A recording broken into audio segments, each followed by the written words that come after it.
ওয়া মিন শাররি হাসিদিন ইযা হাসাদ। ওয়া মানে এবং, মিন মানে হতে, আগে জানলেন। শার মানে কি? ক্ষতি। হাসিদ মানে হিংসুক। হাসিদ মানে হিংসুক, মানে যে হিংসা করে। ইসমে ফাইল এটা, যে হিংসা করে। ইযা মানে যখন, হাসাদা মানে সে হিংসা করে।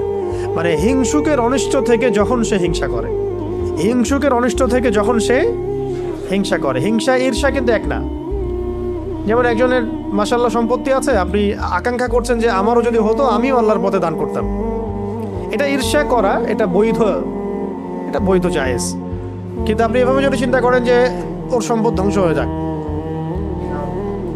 ওর এই মানে অবস্থান ধ্বংস হয়ে যাক, আল্লাহ পাক তাকে বড় করতেছেন কেন, তার গা জ্বলতেছে, সে কিভাবে বড় হয়ে গেল, গা জ্বলতেছে, এগুলো যে হিংসা, এটা তো নিজে বোঝাই যায়, নিজের বিবেকই বলে দেয় যে সে হিংসা করছে কিনা।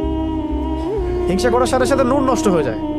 হিংসার আগুন বলে না, হিংসার অনল বলে না কথা একটা, ঈর্ষার অনল, হিংসার অনল। আসলে ব্যাপারটা অনলই, আগুনই।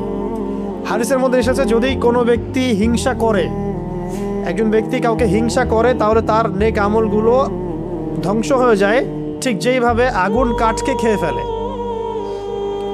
আগুন যেভাবে কাঠকে খেয়ে ফেলে, এইভাবে হিংসা নেক আমলকে খেয়ে ফেলে। তাই যখন কেউ হিংসা যদি কেউ করে ফেলি, আল্লাহ না করুক, আমাদেরকে আল্লাহ পাক এখান থেকে হেফাজত করেন, যদি কেউ করে ফেলে, আপনি নিজেই বুঝতে পারবেন যে আপনার ভিতরটা জ্বলতেছে।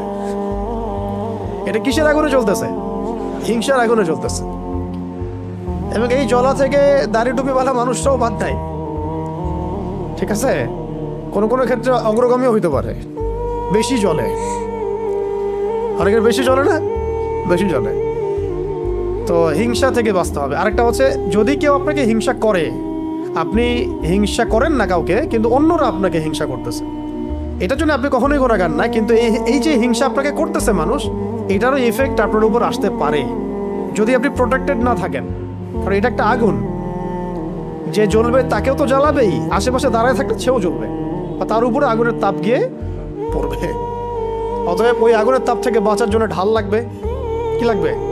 এই ঢাল বা সুরক্ষাই হচ্ছে আমাদের এই সূরাগুলা, দোয়াগুলা, আমাদের আজকারগুলা, আমাদের নামাজ, আমাদের তিলাওয়াত, এগুলো হচ্ছে আমাদের প্রোটেকশন।